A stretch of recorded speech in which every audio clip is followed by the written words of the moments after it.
Have you ever wondered if removing these garlic scapes actually results in bigger garlic bulbs or cloves? Well, today's video, we're going to look at exactly that, using science, of course. If you don't know who I am, my name's Ashley. I have been working in the agriculture industry for around 15 years. I have a bachelor's of science in soil science, and I like to take said science and apply it to gardening. Now, with that being said, if you like science-based gardening tips that are relaxed, chilled out, and fun, please hit that subscribe button. It helps the channel enormously, and I always forget to ask you guys to do so. It would mean the world to me if you did. Now, what exactly are garlic scapes? Well, it turns out they are the way in which garlic sexually reproduces, and that is via the flower, like a majority of other plants out there. But the idea or the theory here is that a lot of energy gets put into this stem development, the flower development, and so the question becomes, do you remove it to help refocus that energy back into the bulb? Kind of similar to how we top onions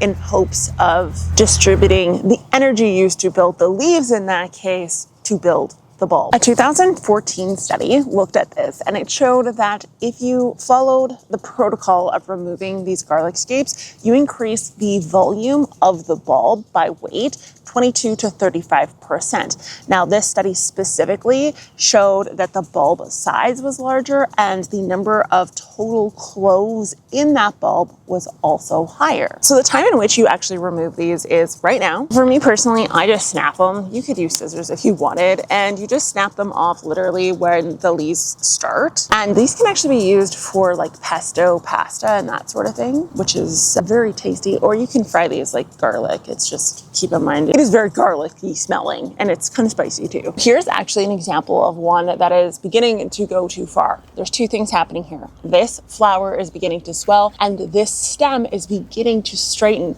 That's the big warning sign you've let it go too far, because everything should be a tight curl, and this should be reduced. Not to mention, when they get to this stage, they become incredibly difficult to remove and more woody, so they aren't as tasty in your pasta sauce or fried.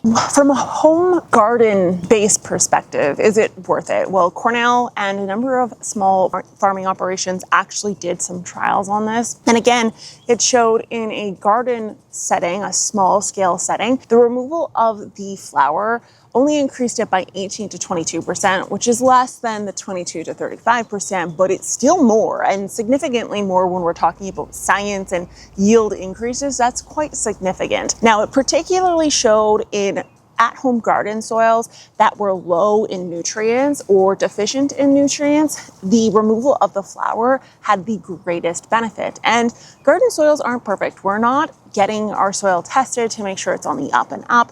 We just kind of add whatever we feel is right, which is completely fine because it's a garden. It's not that serious. But because of that, we want to err on the side of caution whenever possible. And so the removal of the flowers is important even on a small garden scale. Now, if you just wanted to get larger bulbs in general, there are some tips and tricks you can use that aren't just removing of the scapes. So for example, watering. When we go to water garlic, we actually want to water deep and thoroughly, but we want it to dry out quite significantly in between waterings. That is a good thing. So you might want to put them in a bed if your goal is big bulbs, a bulb dedicated to garlic only, because it makes a big difference if they're continually getting watered like a regular plant, or if you have really high levels of moisture because it's raining lots or it's incredibly humid. That can be to your detriment when it comes to garlic growing. I personally like to aim for a fertilizer that is higher in sulfur. So for example, manure is typically higher in sulfur, and that is because these guys actually use quite a bit of sulfur, and that's what gives it its pungent smell, if you will. The time to harvest these is actually when you only have around 3 to 5 leaves left. So you actually want to allow these to continue to grow